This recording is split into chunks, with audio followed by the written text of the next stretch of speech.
எல்லோருக்கும் வணக்கம். இன்றைக்கி நான் வந்து பூரி கிழங்கு செய்கிறேன். எப்படின்னு பார்க்கலாம் வாங்க. உருளைக்கிழங்கை வந்து அவிச்சு இதை எடுத்துருக்கேன்.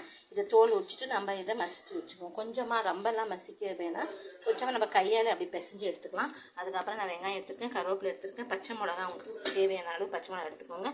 இஞ்சி பூண்டு ஒரு 4-5 பல் எடுத்துருக்கேன். இஞ்சி சும்மா ஒரு பிஞ்சு போதும்.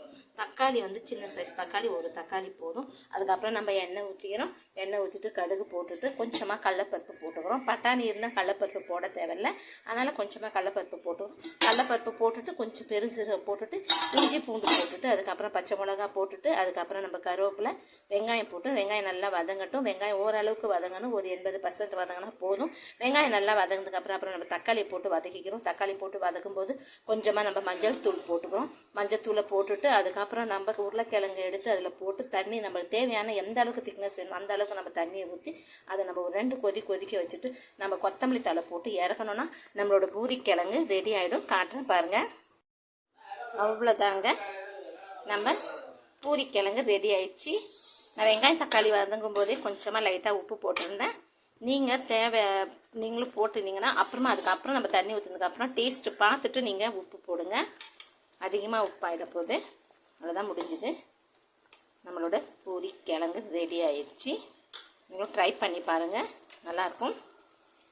கொத்தமல்லி தலையை போட்டுட்டு இறக்கிடலாம்.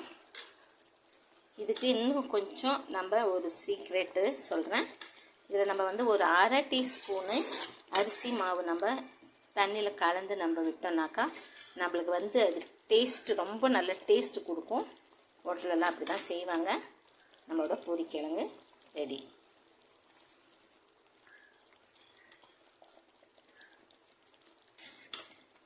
பூரிக்கிழங்கு ரெடி.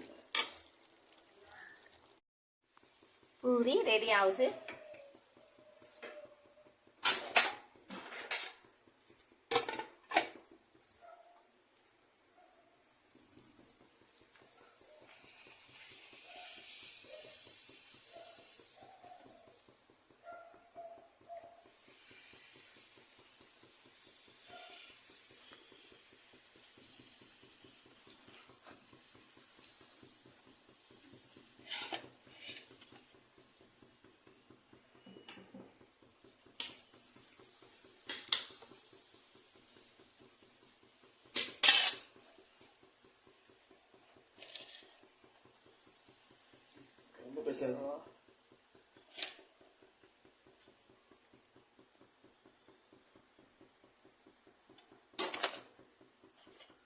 அவ்வளோதான், நம்மளோட பூரி கிழங்கு ரெடி ஆயிடுச்சு.